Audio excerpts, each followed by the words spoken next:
Apreciados hermanos, explico la palabra del domingo cuarto del tiempo de Adviento.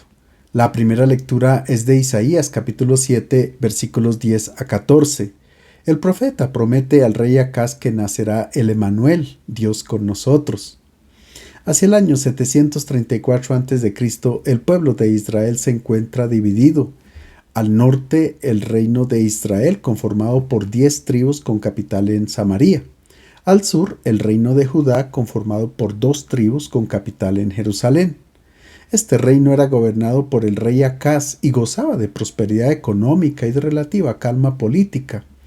Pero las cosas se complican cuando Pekah, que gobernaba el reino del norte, es decir, de Israel, forma una coalición con el rey de Siria en contra de Asiria, la potencia política de turno, pretendiendo que también el reino de Judá participara en esta sublevación. Pero Acaz rechaza la alianza y por este motivo tanto el rey de Israel como el de Siria quieren lanzar sus tropas contra Judá para quitarle el trono.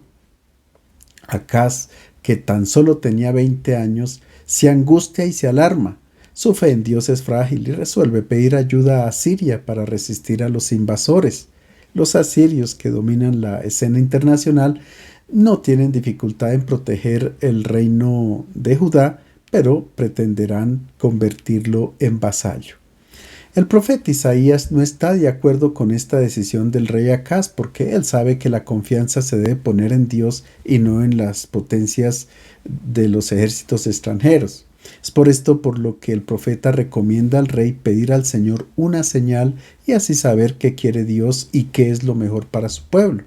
El rey testarudo no quiere echar atrás su decisión de pedir ayuda a Siria y se niega a pedir una señal a Dios, pero quiéralo o no, el profeta le da una señal de parte del Señor.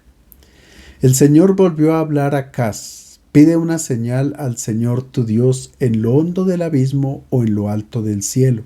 Respondió Acaz: no la pido, no quiero tentar al Señor.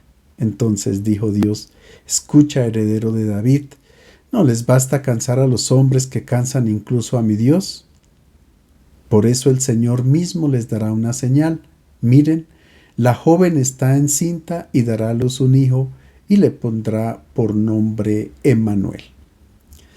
El rey Acaz no quiso o no supo leer las señales que Dios puso ante sus ojos y terminó conduciendo a su pueblo por caminos de muerte y de deshonra, tal como Isaías lo había previsto. Ocurrió un desastre tanto político como religioso.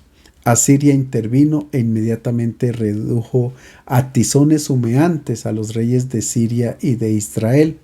Acaz fue humillado, debió pagar fuertes tributos y el reino de Judá se convirtió en una colonia de Asiria. Es que cuando no sabemos o no queremos interpretar señales, puede ocurrir un desastre. Un error en la lectura del radar puede arruinar a un avión o a un barco. Es por esto por lo que tenemos que estar muy atentos a los signos que Dios ofrece en el camino de nuestra vida y por medio de los cuales nos indica el camino a seguir. La joven a la que se refiere Isaías es la esposa del rey Acaz. Ella concebirá un hijo cuyo nombre será Emmanuel, que significa Dios con nosotros. Y esta es la garantía de que Dios continúa cuidando a su pueblo y ofreciéndole un futuro de esperanza. Este hijo sucederá a su padre, dará continuidad a la dinastía y ninguno lo destronará. Al contrario, será un grande rey, un nuevo David. Algunos han pensado que Isaías estaba profetizando con 7 siglos de anticipación la concepción virginal de María, pero una señal semejante no habría tenido ningún sentido para el rey Acaz. Desde el punto de vista histórico, el signo dado por el profeta se cumplió. El hijo de Acaz fue concebido de la joven, nació y se convirtió en el signo de la presencia de Dios en medio de su pueblo. Fue la prueba de la fidelidad del Señor a sus promesas. Este niño fue llamado Ezequías, a quien se le dio el título de Emmanuel. Fue un rey discretamente bueno, pero no ciertamente el soberano excepcional que quizás esperaba el mismo Isaías.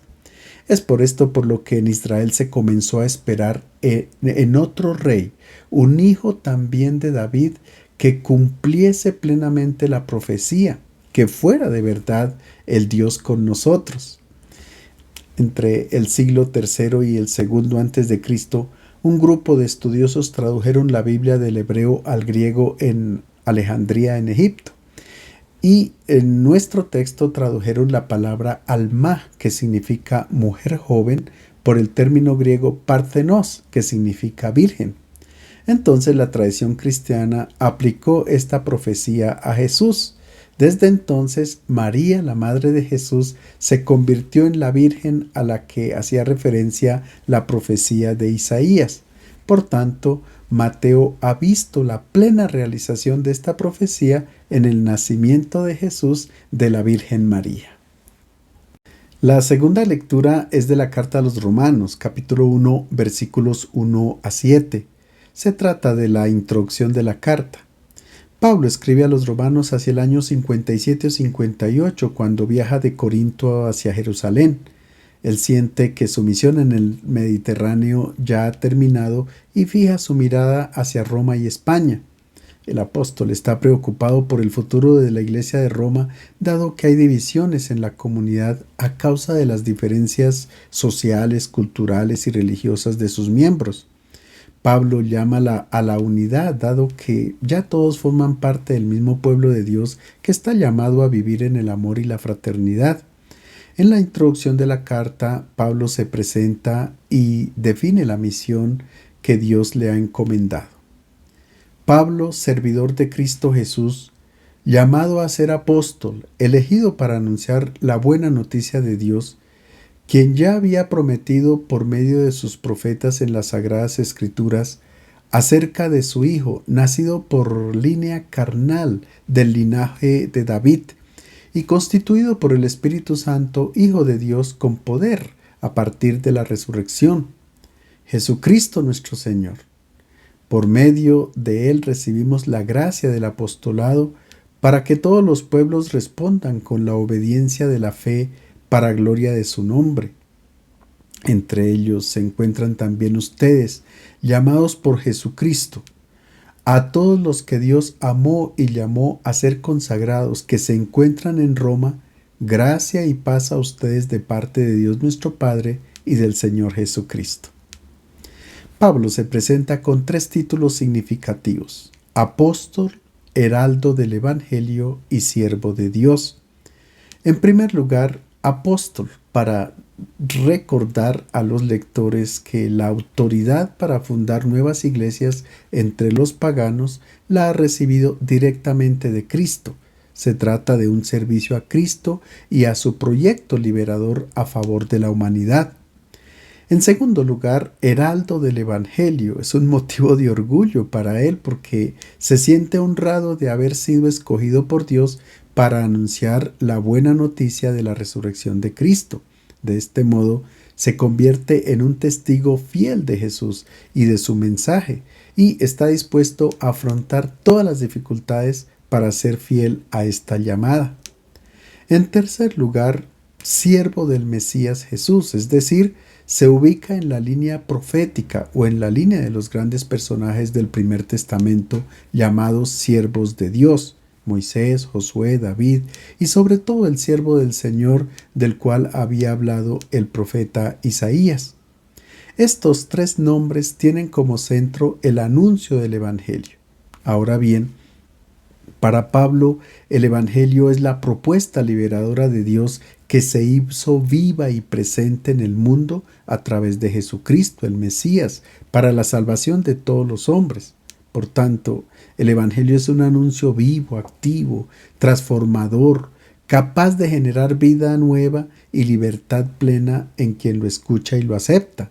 Por consiguiente, anunciar el Evangelio no es una manera de sobresalir, de elevarse sobre los demás, de adquirir importancia y estatus, sino que es una misión que Dios encomienda a los que Él elige y que se debe llevar a cabo con amor y espíritu de servicio. En la parte central de la introducción a la carta, el apóstol presenta a Jesús, nacido de la estirpe de David según la carne, pero su verdadera identidad es la de ser hijo de Dios, identidad que ha sido revelada por el Padre del Cielo cuando lo ha resucitado entre los muertos. Por tanto, el sujeto y el objeto de su anuncio es Cristo resucitado.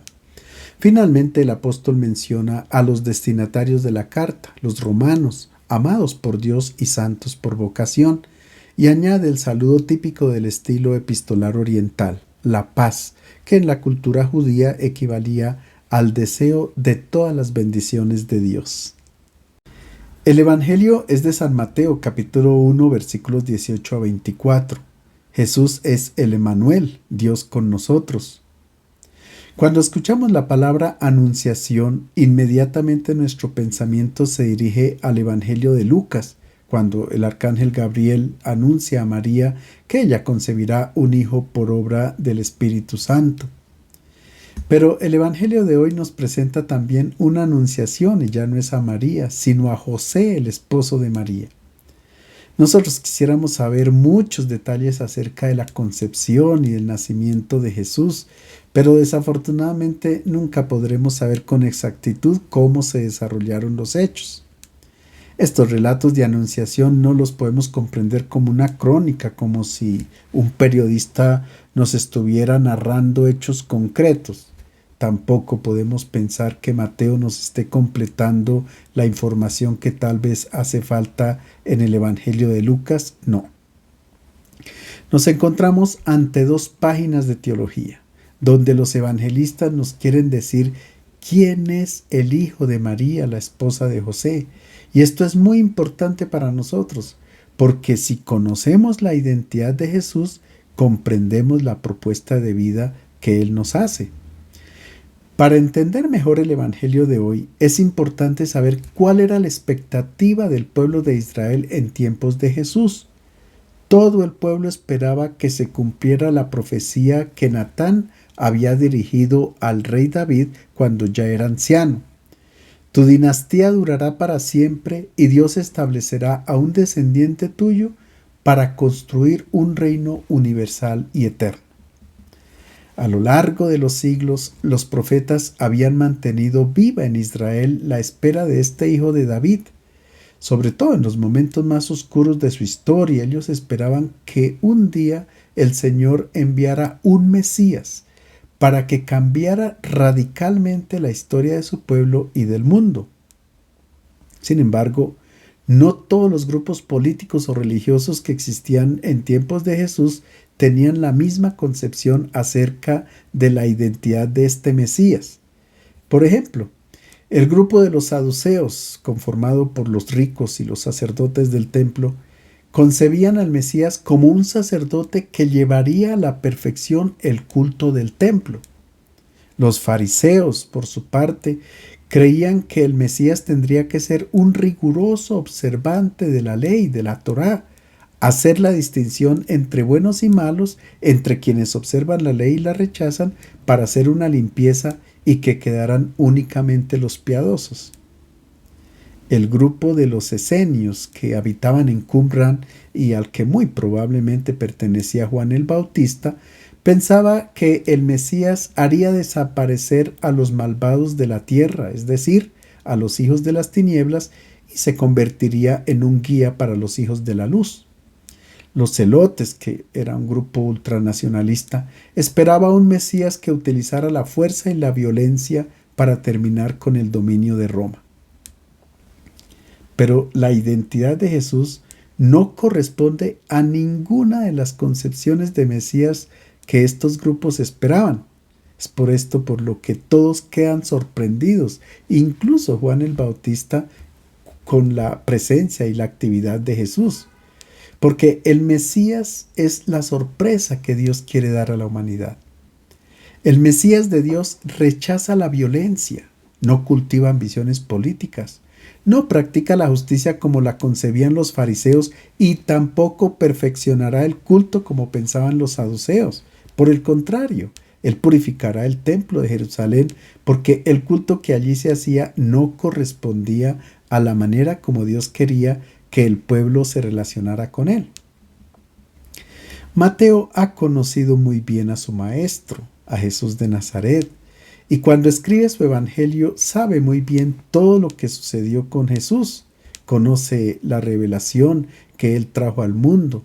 Sabe que a los ojos del mundo él terminó mal, pero también tiene la experiencia de la resurrección, la última palabra de Dios sobre lo que hicieron los hombres.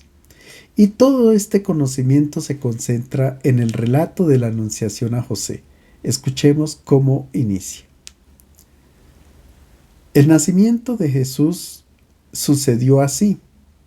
Su madre María estaba comprometida con José y antes del matrimonio quedó embarazada por obra del Espíritu Santo. José, su esposo, que era un hombre justo y no quería denunciarla públicamente, pensó abandonarla en secreto.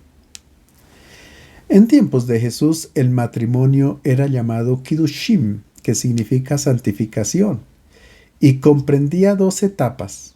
La primera era Erusim, que es el compromiso matrimonial en el cual se intercambiaba formalmente el consentimiento.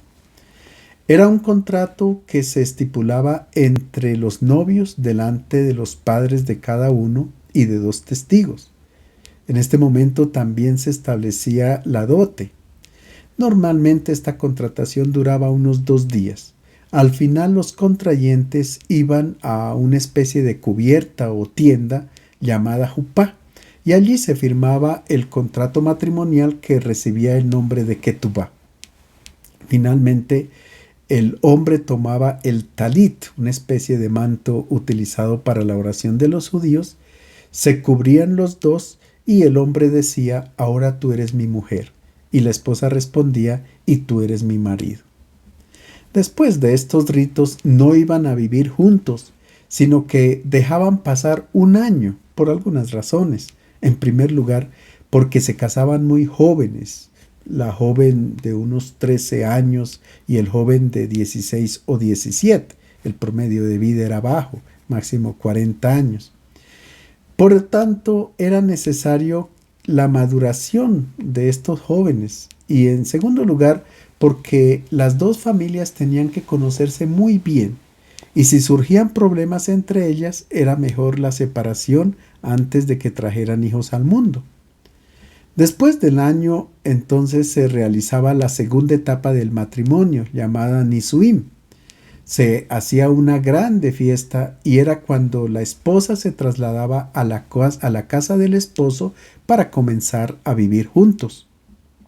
Pues bien, fue durante este intervalo de tiempo que María quedó encinta por obra del Espíritu Santo. Ahora bien, el espíritu aquí no representa el elemento masculino. En hebreo espíritu se dice ruah y es femenino. En griego espíritu se dice neuma y su género es neutro. Por lo tanto, el espíritu aquí significa la fuerza divina creadora, tal como la encontramos en el libro del Génesis, cuando Dios creó al mundo. Allí se dice que el espíritu creador aleteaba sobre las aguas, por tanto, el espíritu divino es el soplo de vida, es un acto de creación. Tanto Lucas como Mateo insisten en que la concepción de Jesús no sucedió por la intervención de un padre biológico. Y para comprender esta realidad hay que tener presente la manera de pensar de la cultura judía o la cultura semítica. En hebreo no existe el término papás para determinar al padre y a la madre que intervienen en la vida de cada ser humano. El padre era uno solo, era solamente la parte masculina. La madre se consideraba copartícipe, como una especie de incubadora que hacía germinar en su vientre al hijo de su esposo. Recordemos que en el mismo Evangelio de Mateo dice que se acercó a Jesús la madre de los hijos del Zebedeo, Juan y Santiago. Ellos eran considerados únicamente hijos de Zebedeo. Una segunda característica de la cultura judía es que cuando se dice que alguien es hijo de un cierto hombre, no se trata solamente de haber sido engendrado por él, sino que se asemeja totalmente a él. El hijo se asemejaba totalmente al padre no por las facciones corporales, sino cuando reflejaba en él todos los valores de su padre. Por consiguiente, cuando Dios decide realizar un acto creador para hacer germinar en el vientre de María a su Hijo, significa que Jesús de Nazaret es su perfecta imagen. Es decir, quien ve a Jesús contempla el rostro del Padre del cielo porque se asemeja perfectamente a Él. Es aquí cuando entra en escena el padre terreno de Jesús, es decir, José, el esposo de María. No es cierto, como imaginamos nosotros, que José estuviera triste por haber descubierto el embarazo de María, dudando de que ella le hubiera sido infiel. No, nada de esto aparece en el Evangelio de Mateo.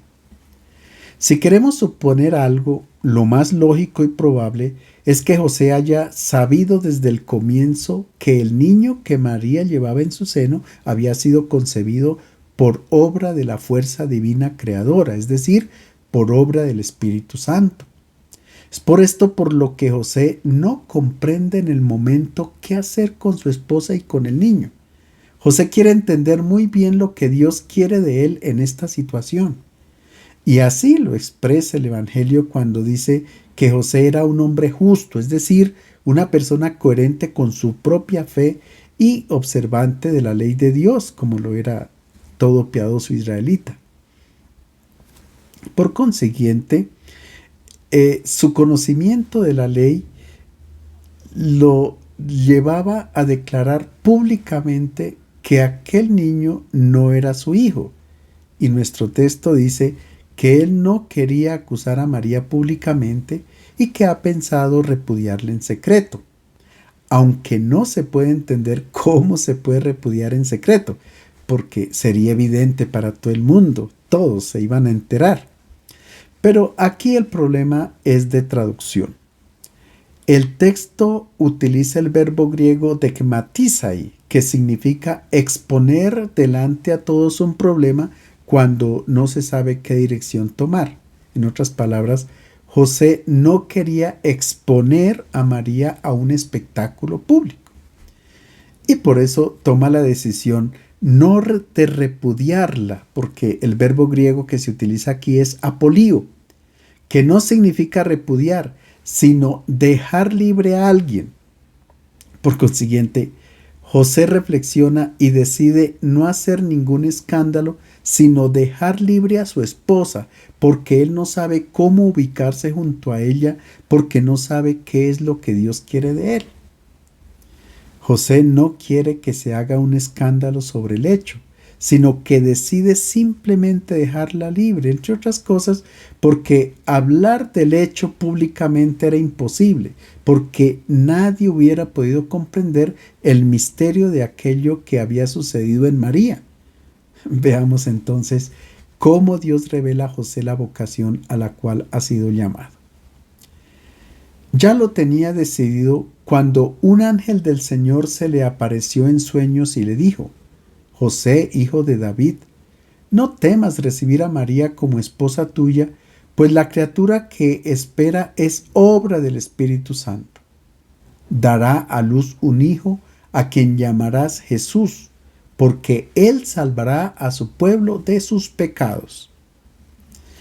Mateo describe la revelación de Dios a José por medio de dos imágenes bíblicas: el ángel del Señor y el sueño. El ángel del Señor no se puede entender como una entidad material que desciende del cielo, como a veces imaginamos, una persona con aureola y descalzo. No.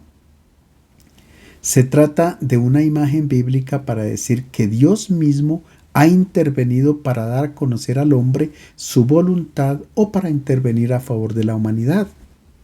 En otras palabras, significa que en nuestro texto José se estaba preguntando y reflexionando sobre la decisión que debía tomar. Estaba pidiéndole a Dios que lo iluminara, porque como era justo, quería cumplir con la voluntad del Señor. Es aquí cuando, en un cierto momento, él ha comprendido claramente lo que Dios quiere que él haga. Es decir, ángel del Señor significa que la iluminación que José ha recibido procede del cielo y ahora él puede actuar en sintonía con la voluntad de Dios. Por otra parte, la imagen del sueño no se comprende en sentido material, sino como una metáfora utilizada para indicar que José ha tenido una revelación de la voluntad de Dios, y esto no sucedía mientras dormía materialmente, sino cuando estaba bien despierto. De hecho, que hay 2 ocasiones más en las que el ángel del Señor se le manifiesta en sueño, para que huya a Egipto y luego para que retorne a la tierra de Israel. En otras palabras, este sueño es la oración que José dirige a Dios. Es un hombre justo y muy sensible a la voz del Señor. También cuando nosotros queremos comprender la voluntad de Dios en nuestra vida, entramos en actitud de oración, en diálogo permanente con Dios, y el ángel del Señor nos habla. El ángel del Señor dice a José: no temas recibir a María como esposa tuya. El temor de José era como el de quien se encuentra delante de un misterio que lo supera. Él tenía el temor de involucrarse dentro del designio de Dios y no saber cómo comportarse. Pero finalmente ha entendido que el Señor lo ha llamado para que él sea el esposo de María y para que le diera el nombre a su hijo, al hijo de María, a Jesús. Lo llama Yeshua. Es la forma aramea del nombre hebreo Yehoshua, que significa Josué, es decir, Dios salva. Ahora bien, ¿de qué salvación se trata? En Israel se esperaba la salvación del dominio de los romanos y no la salvación del pecado. Por tanto, Mateo explica que Jesús es aquel que salva de los pecados.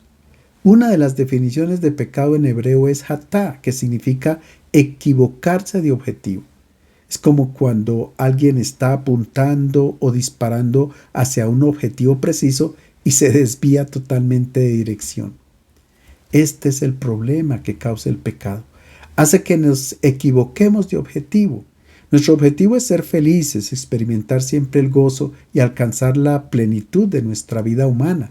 Pero el pecado hace que nos desviemos y que no alcancemos este objetivo. Cuando nosotros escuchamos y atendemos a nuestros propios impulsos sin discernir la voluntad de Dios, nos podemos equivocar de objetivo. Si bien es cierto que Dios no nos castiga cuando nos equivocamos, cuando cometemos pecado, sin embargo, nos alejamos del objetivo que es la felicidad, y es el mismo pecado el que nos castiga porque nos deshumaniza totalmente.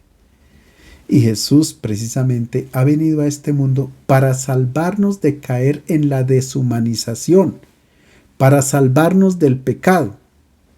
Él nos salva de caer en el fracaso, nos libra del pecado porque quiere eliminar de raíz esta orientación equivocada que nos puede conducir al fracaso de nuestra vida. Y ahora veamos cómo Mateo nos presenta el cumplimiento de la Escritura. Todo esto sucedió para que se cumpliera lo que el Señor había anunciado por medio del profeta. Mira, la Virgen está embarazada. Dará a luz a un hijo que se llamará Emanuel, que significa Dios con nosotros. Cuando José se despertó del sueño, hizo lo que el ángel del Señor le había ordenado y recibió a María como esposa. El relato de la anunciación a José se concluye de modo solemne. El evangelista recurre al cumplimiento de la Escritura, concretamente lo que había sido escrito por el profeta Isaías en el siglo VIII a.C.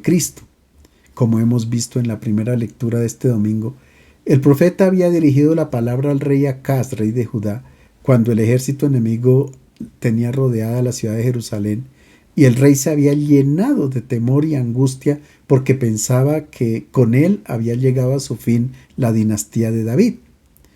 En este contexto, el profeta le dice que su joven esposa tendrá un hijo que se llamaría Emanuel, Dios con nosotros. Isaías quería asegurar al rey que Dios estaría siempre con su pueblo y que por tanto protegería también su dinastía.